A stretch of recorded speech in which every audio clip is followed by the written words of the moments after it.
사랑합니다. 축복합니다. 사랑하는 우리 유초동부 친구들, 한 주간도 하나님의 은혜 안에서 잘 지냈나요? 우리는 지난주 하나님이 히스기야 왕의 간절한 기도를 들으시고 전쟁에서 승리도 하게 하시고 생명을 연장해 주신 이야기를 나누면서 우리도 믿음으로 간절히 기도하며 선포하는 한 주 보내기로 약속했었는데 그 약속 잘 지키는 한 주 되었었나요? 그래요. 우리 친구들이 언제나 믿음으로 승리하는 삶을 살기를 기도할게요. 그럼 우리 함께 기도함으로 주일 예배를 함께 시작해 볼까요? 사랑의 하나님, 지난 한 주간 눈이 오고 추운 날씨 속에서 저희를 지켜주시고 이렇게 하나님 앞에 예배할 수 있도록 인도해 주셔서 감사합니다.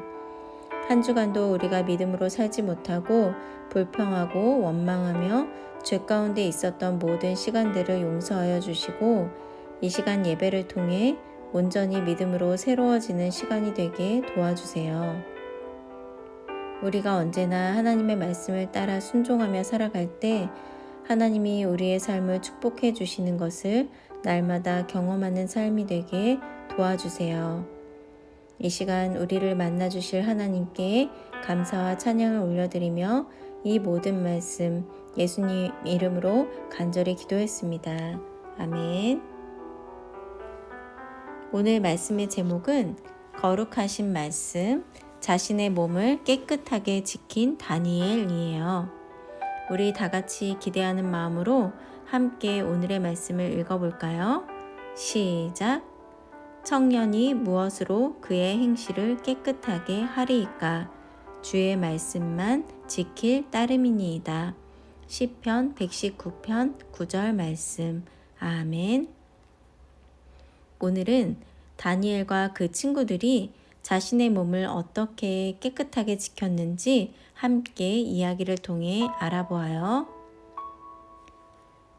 이스라엘 백성들이 하나님의 말씀에 순종하지 못했을 때는 반드시 하나님께 죄를 고백하고 어린 양이나 다른 짐승의 제사를 하나님께 드렸어야 했어요.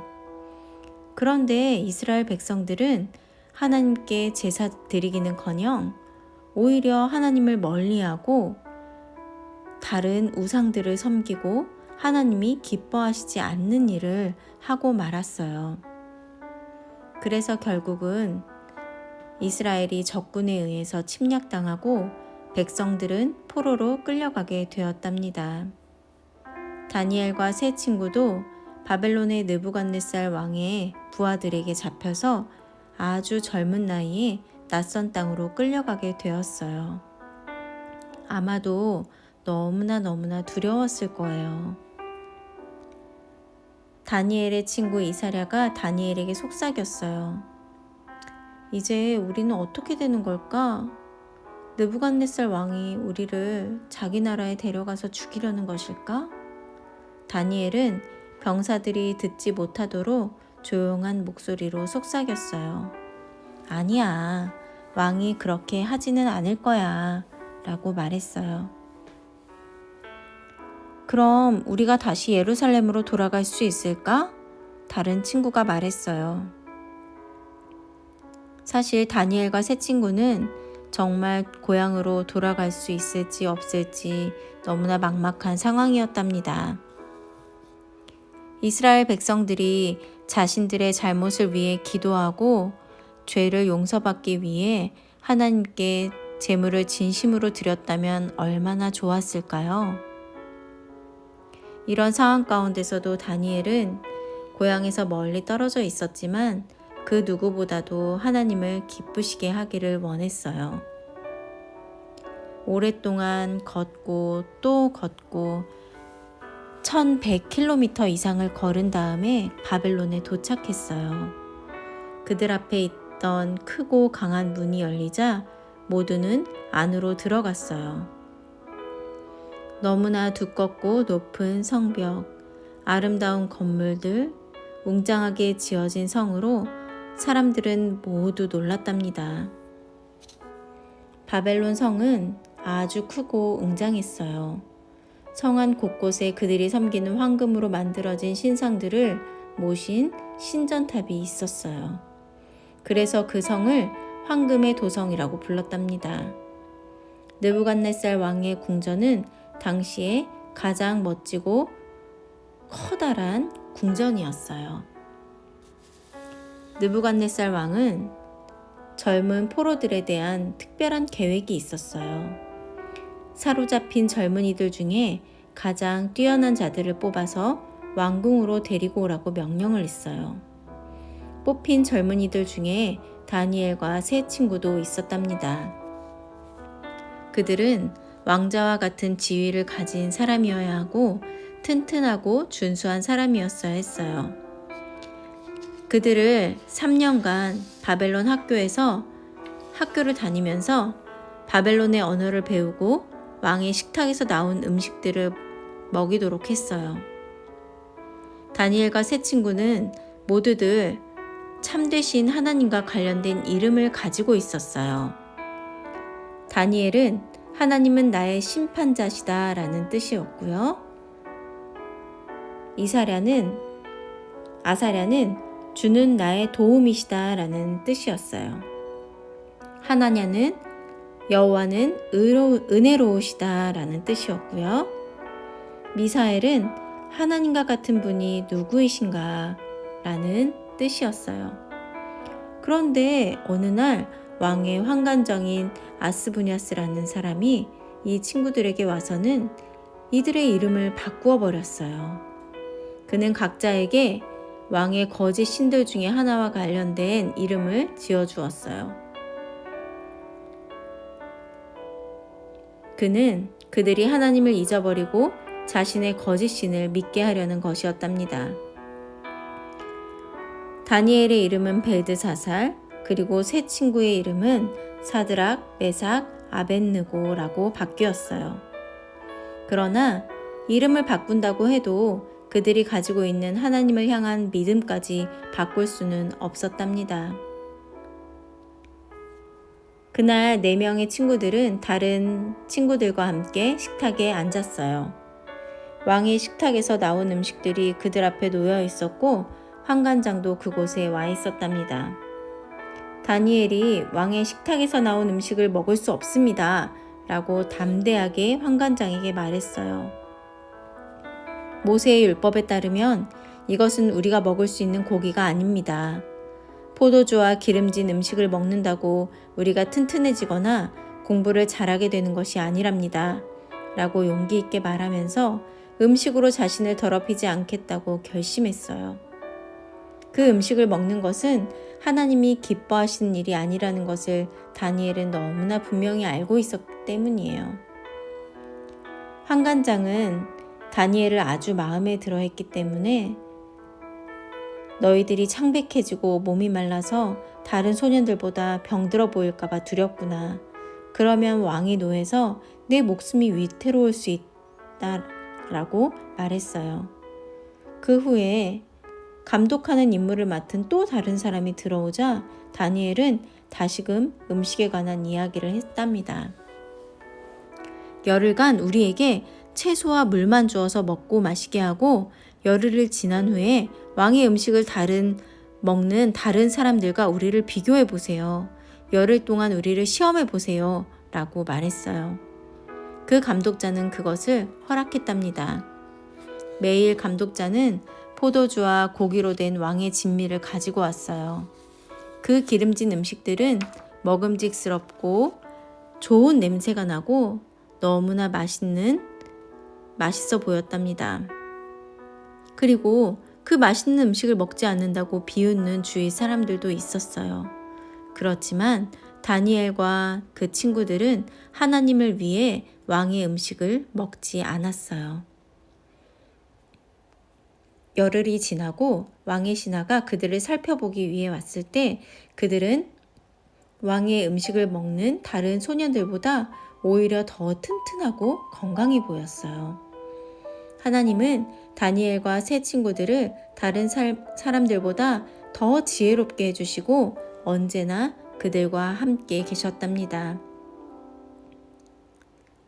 3년이 지나서 모든 학업을 마치고 왕의 앞에 나가서 시험을 보았어요.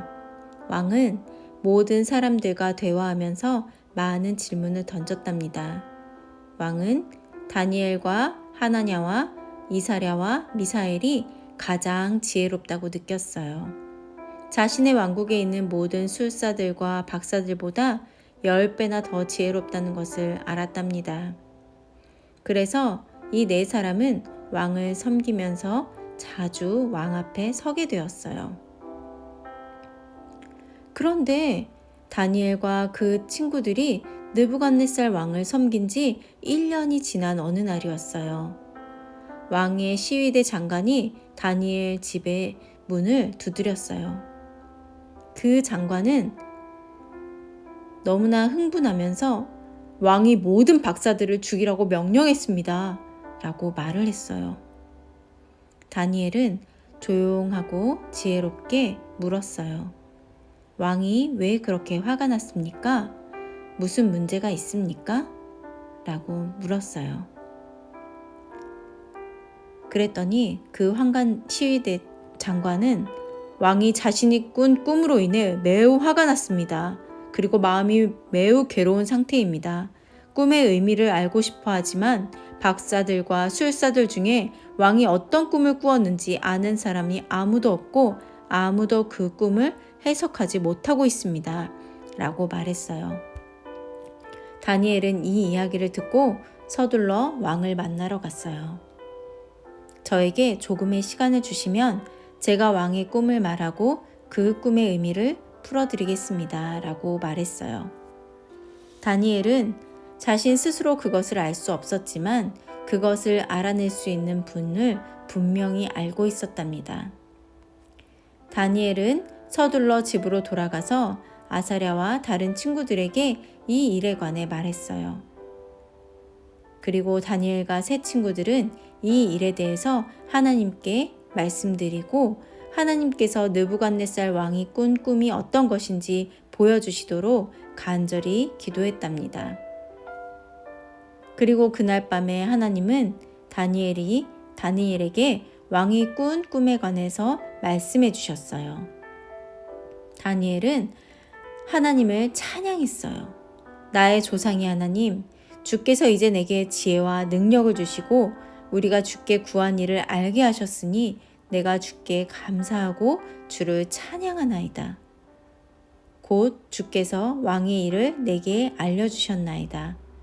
하나님은 하나님만을 섬기는 다니엘에게 함께 하시며 능력을 부어주셨답니다. 다니엘이 왕 앞에 나가자 왕이 물었습니다. 내가 얻은 꿈과 그 해석을 내가 능히 내게 알게 하겠느냐? 다니엘은 어떠한 지혜로운 사람이나 술사도 왕에게 그것을 알려줄 수 없다고 말하면서 오직 은밀한 것을 나타내실 자는 하늘에 계신 하나님뿐이랍니다. 라고 말했습니다. 그리고 다니엘은 왕이 꾼 꿈에서 본 거대한 신상과 그 의미를 설명해 주었고 앞으로 일어날 일들에 대해서 상세하게 알려주었어요. 느부갓네살 왕은 다니엘 앞에 엎드려 절을 한 후에 너희 하나님은 모든 신들 가운데 가장 위대하시며 모든 왕들의 주로다. 내가 능히 이 비밀한 것을 나타내었으니 내 하나님은 참으로 비밀한 것을 나타내시는 분이시다 라고 말하면서 하나님을 믿기 시작했고 다니엘을 바벨론의 통치자로 삼고 많은 선물을 주었답니다. 다니엘의 친구들도 역시 왕 앞에 나왔고 함께 하나님의 나라를 다스리는 사람으로 만들어주고 높은 신분에 맞는 새로운 옷도 입게 되었답니다. 포로로 잡혀온 4명의 소년들에게 일어난 이 모든 일들이 너무나 놀랍지 않나요? 이 일은 다니엘과 친구들이 힘들고 어려운 상황 속에서도 하나님의 말씀을 의지하여서 그 말씀대로 살기 위해 노력했기 때문이에요. 그래서 하나님이 그것을 기뻐하시고 이 세 친구와 함께 하시고 거룩한 삶을 살 수 있는 능력을 주신 거예요. 다른 나라의 포로로 잡혀가 하나님을 위해 산다는 것이 정말 두렵고 어려운 일이었지만 그 상황 속에서도 다니엘과 세 친구는 하나님의 말씀을 온전히 지켜내기 위해 노력했던 거랍니다. 그런 그들을 하나님은 끝까지 도와주셨던 거예요. 사랑하는 우리 친구들도 이런 어려움을 삶 속에서 만날 수 있어요. 그런데 우리가 하나님의 자녀임을 확신한다면 하나님의 말씀이 우리에게 거룩한 삶을 살 능력을 주신다는 것을 믿어야 해요. 다니엘과 세 친구를 도와주셨던 것처럼 하나님이 우리도 반드시 그렇게 할 능력을 주실 거예요. 우리가 삶 속에서 너무나 많은 유혹들이 있어요. 어려움도 있어요. 그런데 우리가 말씀을 기억하고 그리고 그 말씀대로 살겠다고 결심하고 하나님께 간절히 기도하면 하나님은 우리에게 그 거룩한 삶을 살 수 있는 능력을 반드시 주신다는 것을 기억하세요. 한 주간도 이 말씀을 기억하면서 하나님이 기뻐하시는 일을 온전히 선택할 수 있는 능력 있는 우리 친구들이 되기를 기도할게요. 다 같이 오늘의 말씀을 다시 한번 읽어보고 우리의 마음에 새겨볼까요? 청년이 무엇으로 그의 행실을 깨끗하게 하리이까? 주의 말씀만 지킬 따름이니이다. 시편 119편 9절 말씀. 아멘. 다 같이 기도함으로 예배를 마치도록 하겠습니다. 사랑의 하나님 감사합니다. 오늘 다니엘과 세 친구들이 포로 생활 속에서 힘들고 어려운 상황 속에서도 온전히 하나님의 말씀을 삶으로 지켜내기 위해 힘쓰고 애썼을 때 하나님이 그 모든 삶에서 승리할 수 있는 능력을 주신 것처럼 우리 친구들이 능력의 하나님을 의지하며 이 세상을 온전히 이길 수 있는 믿음을 주시옵소서. 이 세상을 두려워하는 것이 아니라 하나님이 도우신다는 것을 확실하게 믿고 한 주간도 우리 친구들이 용기 있는 믿음의 선택을 할 수 있도록 도와주세요. 우리와 함께 해주실 하나님께 감사와 찬양을 올려드리며 이 모든 말씀 예수님 이름으로 기도했습니다. 아멘.